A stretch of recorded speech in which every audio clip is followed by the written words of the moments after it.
The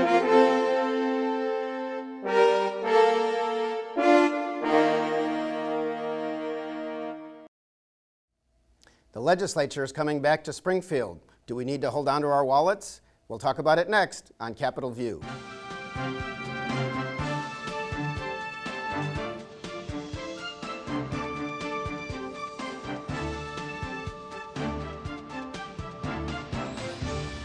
Welcome to Capitol View, the program where we talk about state government, sometimes the federal government, and how it just might affect your life. I'm Bernie Schoenburg from the State Journal-Register.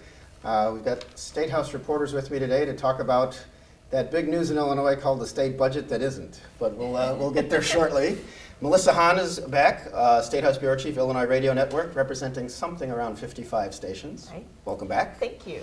Jamey Dunn is here, who works at the State House Bureau, Illinois Issues Magazine, if you want to know the deep and real story. Jamey, welcome. Thanks for having me.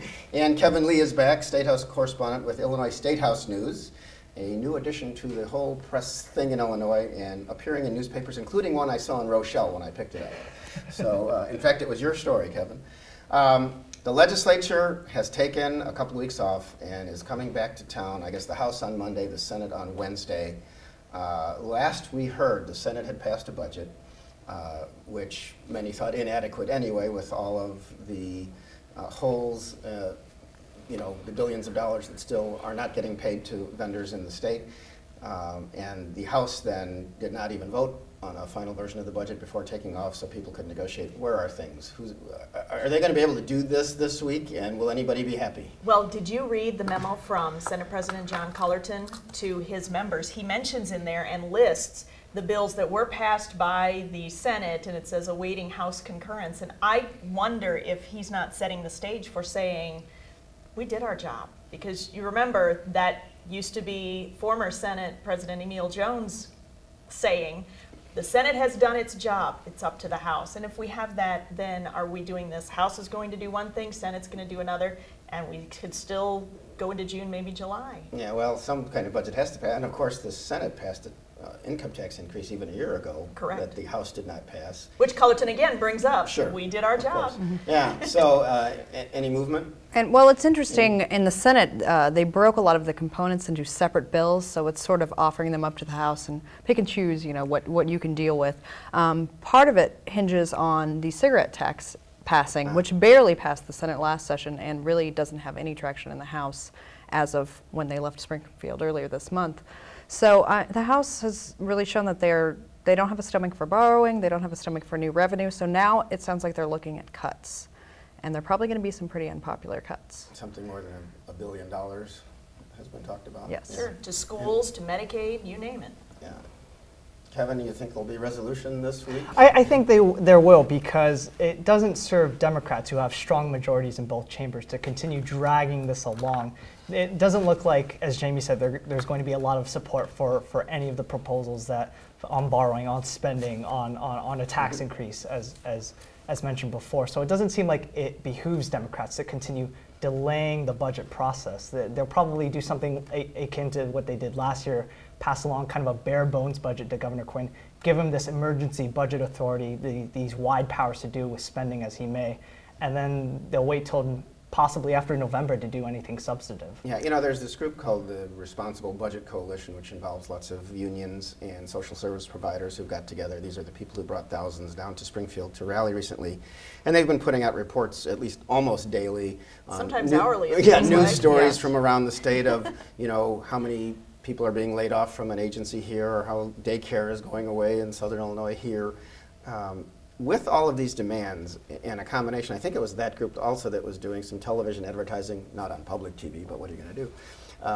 Saying, you know, don't let lawmakers go home without doing their work, getting their job done, which basically is a call for a tax increase, because that's the only way you're going to avoid cuts. Because, of course, the cuts are much more than what happens to state government and its workers. It's what happens to all of those state-funded programs that are done by the private sector.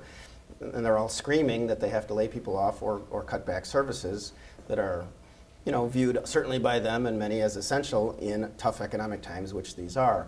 So I assume it's unanimous at the table that there's still no stomach, as I think you put it, Kevin, for a tax increase at this time, which Governor Quinn and you know, his running mate Sheila Simon, they still talk about, when she was in Springfield the other day, talked about, you know, it's tough to talk about the real needs of the budget, but, you know, you have to add revenue. And of course, Jamey, you mentioned the cigarette tax increase, which is only a partial fix. If Kevin is right, and I wouldn't put money on them being done by Friday, but if they do get it done Friday, it's only because they know they can come back in the fall and maybe finish this up. You know, they've got this escape hatch. They can patchwork things together for the next several months, wait till the election, and then come back and look at a tax increase and et cetera, et cetera, et cetera.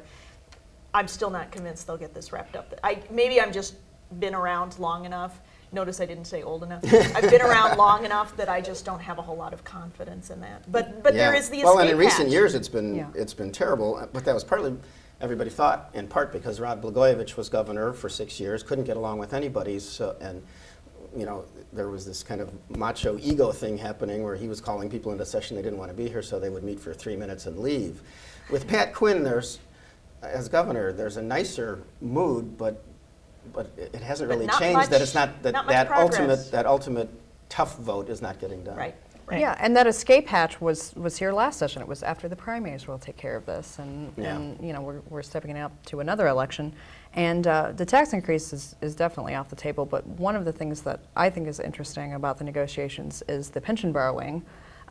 Republicans and some Democrats don't want to borrow to make the pension payment. That shoots a $4 billion hole in the budget. And I feel like some of these cuts may be more politically dangerous than the pension borrowing in the long run. I mean, people are opposed to it, but it's a little bit more convoluted, whereas the cuts are really going to hit close to home. So it'll be interesting to see how that pans out. If you go home, what do you want to tell the people at the grocery store? I cut 6 teachers out of our school, or I borrowed money for pensions. Yeah, but I know which one I would say. I'm trying to think, and you know. Now, is that the more the responsible thing? That's not what I asked. I know. What I asked was, what do you say at the grocery store? But politically speaking, do you then say, well, all of this is, you know, if you're Bill Brady, the Republican candidate for governor and a state senator who doesn't want a tax increase and actually wants to cut taxes more by another $1 billion and various things, including the sales tax on gasoline is one of those. Do you just say, look, public, everything is going wrong and it's Pat Quinn's fault and I can do better because we're going to be responsible, we're going to make cuts. And yet, if you look at like, the political science teacher folks who look at all this and say you can't fill the budget hole doing what Brady wants to do, which is not raise taxes, doesn't Brady win anyway just by saying the state's in a bad way, vote for me? Well, you know, if you can put together some really nice commercials that lead everybody in the direction you want, of course. Rod Blagojevich did it. He told everybody that Judy Bartopinko was George Ryan's polka partner and polka partner. Goodness, and you know, pictures it worked. Don't lie. So exactly, you know, voters don't always look much farther than the commercials and the pamphlets that show up in your mailbox. Are you saying there should be just a special committee that does the election? No, no. I'm saying voters should listen to me every day. That's what I'm saying. The problem is if Brady wins the governorship, I don't think whoever wins the governorship, it's a no-win situation for whoever becomes governor in November. Whoever, if it's Quinn, if it's Brady, if it's Scott Lee Cohen, if it's Mickey Mouse, they're going to be put in a very difficult situation. You know, you're still going to have to deal with a substantive budget crisis. You know, state spending is far outpacing state revenues. And you're going to have to deal with a number of different factors with social service agencies, with education. So it's going to be a tough situation no matter who becomes governor. But do Democrats have a stronger will to pass a tax increase if Bill Brady shows up? See, I wonder if Bill Brady wins, will the Democrats then realize, oh my gosh, he's going to come in and slash and burn? Because he will. You know, if you look at this, whether he calls it 10% across the board or 10% in total, whatever, if he wants to cut some significant amount of money, guess where that's coming from? It's not going to be from chopping off a few cars in the state fleet. That won't do it. So does that put more pressure on Democrats? I can't help but wonder if maybe the Democrats would get it together and pass a tax increase if Bill Brady becomes governor. That seems to be the theory. You know, there's the idea that House Speaker Mike Madigan and Democrats are secretly pining for a Republican governor in order to share the blame. You know, having I guess all constitutional positions being of one party and having strong majorities in one party, that's not enough these days. You want to have the image of bipartisanship, and right now that's obviously not the case. Well, we know that Democrats in the House, and Speaker Madigan has said this, they want Republican votes on a tax increase if it happens, and the Republicans so far haven't been willing to do that, in part because Bill Brady is urging them not to, so that the party can stand strong as he's running for governor. So we'll see where all that goes. Speaking of the Republican ticket, oh, by the way, I should say, I think you mentioned Mickey Mouse. I think Rich Whitney is going to do better. Rich Whitney, how of course, can you forget Rich Whitney? is the Green. Well, he got 10%. Why do you hate the environment? Last time, the Green Party candidate for governor, a lawyer from Carbondale. Who was seen bicycling in Chicago. He is on. He's probably He's a started big now his bicyclist. bicycle Yeah, he's on and a train green- trip through the state. It's kind of it's green transportation, so it's not just a car. God love him. It is Bike to Work Week. Yeah, I and he's believe. going to end up down somewhere in or near the Shawnee National Forest in southern Illinois, and doing a little bit like Dan Walker. We'll see how much publicity he gets as this goes on, and if Apparently it works not much for him. because I didn't know about it. So I was surprised to find out he was biking to work. Back to the Republican ticket, interesting recent development. Bill Brady, of course, after coming under pressure to do so and saying he wouldn't release his tax returns for the last few years, at least for 3 hours one afternoon, so reporters could look them over and report.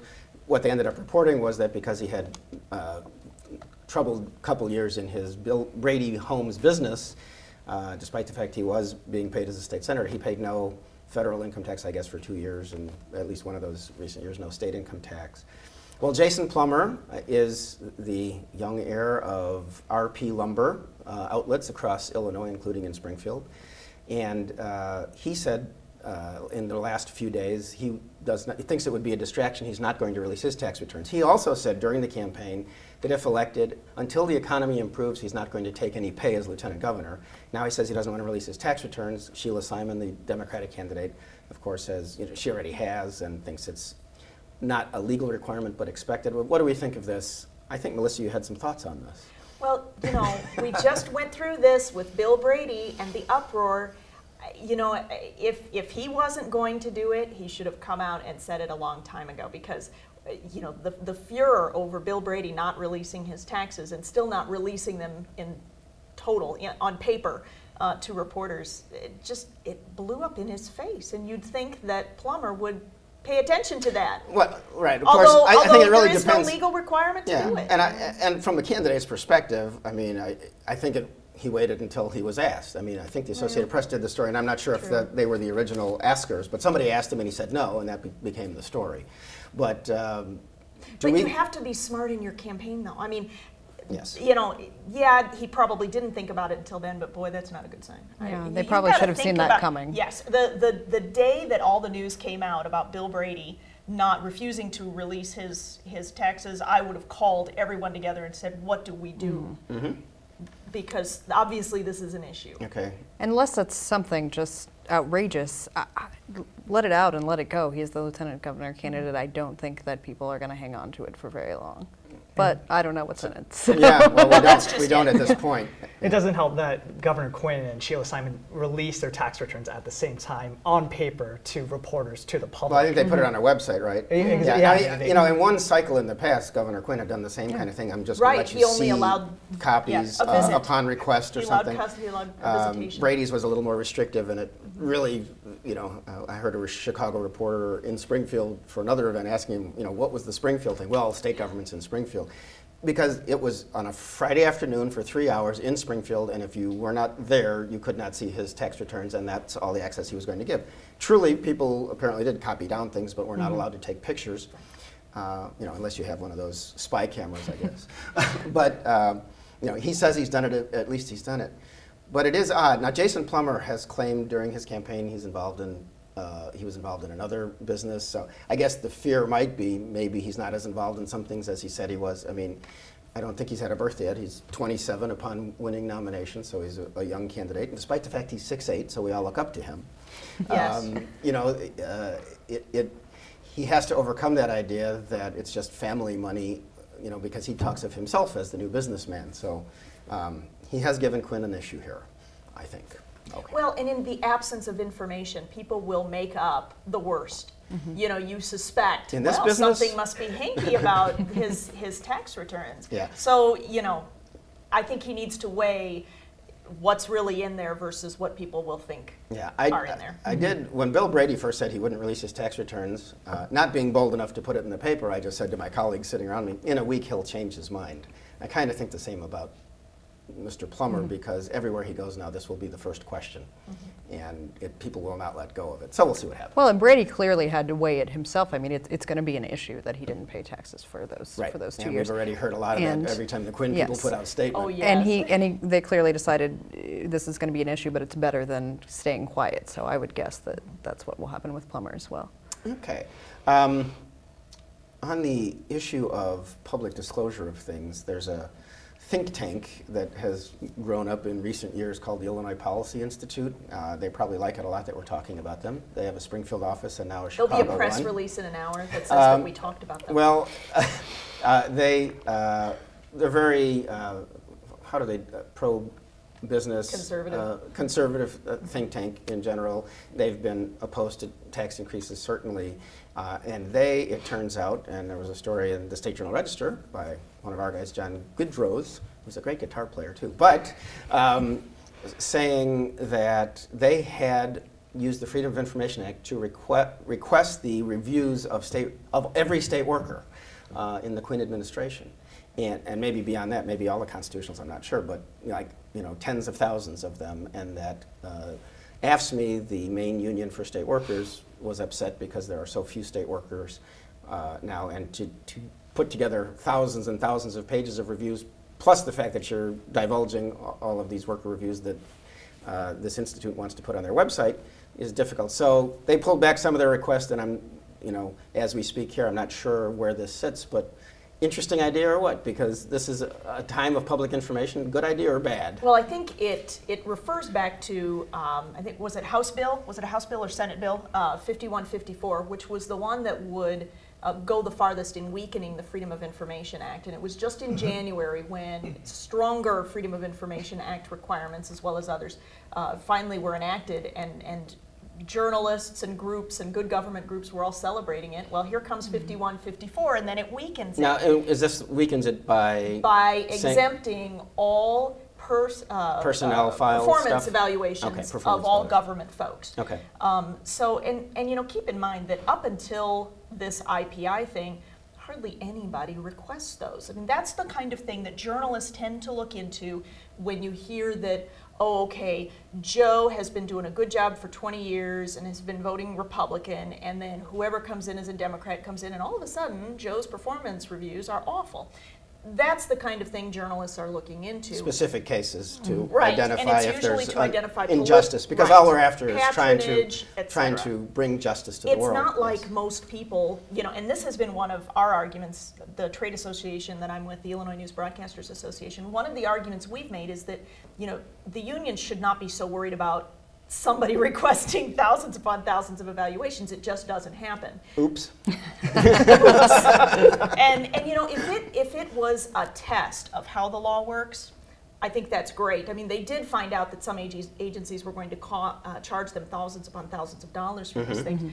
So if it was they're limited to like what, 15 cents a page now after the first Well, but page. I think each is it? Because I know agencies are very different. I think that, the more recent laws have I think, put some reasonable limits on what can be charged. So much can be free. Because it used to be, some of these small towns were charging $1 a page for things, so nobody would request anything. Right. Well, and this is really going to bring it all to the surface, because we've asked Governor Pat Quinn a couple of times now how he felt about 5154, and he's indicated that he will probably veto it in some fashion.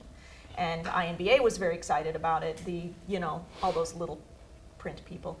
I'm just teasing you. That's fine. But the print associations, everyone has been hanging on to the thought that maybe Quinn would veto it, and I think this might kind of destroy that goodwill. Well, we'll see what. We'll see what happens. And we also go ahead. And the agencies always are not happy with these like scattershot requests, where you're just wanting everything. And I'm not saying those are good or bad, but it always irks them when you make a huge request and it's clear maybe you're not looking for anything in particular, you're just trying to prove a point or get under their skin. So as we meet here, the University of Illinois was discussing a tuition increase of, I think it was something like 9.5 or so, wasn't it? Pretty significant. I believe they're now allowed to borrow money to make up Correct. for some of the hundreds of millions. X amount of, that it's like 75% or something of whatever is owed by the state. Right, and I know they're up to about $500 million that the Which is a state lot of money owed, lately. and then it was down to like $300 million, I think. But I guess this is one of those things where what political effect does it have if tuition goes up to a point where more people are not going to be able to get to college, unless they really know how to work the system on getting, grants or scholarships. Legislative scholarships, Yeah. maybe? As long as they're not Well- math grants, they'll be fine. That's right. That's right. I think it's a real political problem, and I had a list going of, and I forgot to bring it, but that's not the only university system that is looking at significant increases, 6.2% or so for several of the universities, and several of them have not had board meetings and won't for like another month, so we won't know for quite a while on everybody, but a 9.5% increase, In the middle of we're coming out of a recession maybe, but it's still a Exactly. jobless recovery, and lawmakers some are say. talking about a tax increase. I think it's probably only going to strongly affect those parents and those kids who can't get MAP grants, et cetera. My kids are too young, so what the heck? Go ahead and raise it. No, I'm just kidding. But on top of that, you're looking at a new U of I president who's going to be making $3 million or something a year. No, $640,000. 620. Gee Yeah, whiz. this is Michael Hogan, right? But we're gonna raise- no relation to Hulk, we decided. Yes. But we're going to raise tuition almost 10%. That doesn't look good. But Yeah. voters are looking at their wallets or their pocketbooks really closely now. This doesn't help, and I really think it could make a huge difference come October or November, whenever you vote in the election. Well, and the U of I has been kind of resentful of the idea of being pushed to borrowing since that plan was first rolled out. They were opposed to it early on, and then they signed on and said, okay, if the other universities need to do this, we'll be okay with it. I mean, they are the big system that has the power to do something that will cause some political waves, whereas SIU at one point was kind of just trying to keep their doors open. Yeah. So, they can make some headlines with something like this that might have an effect. You're right.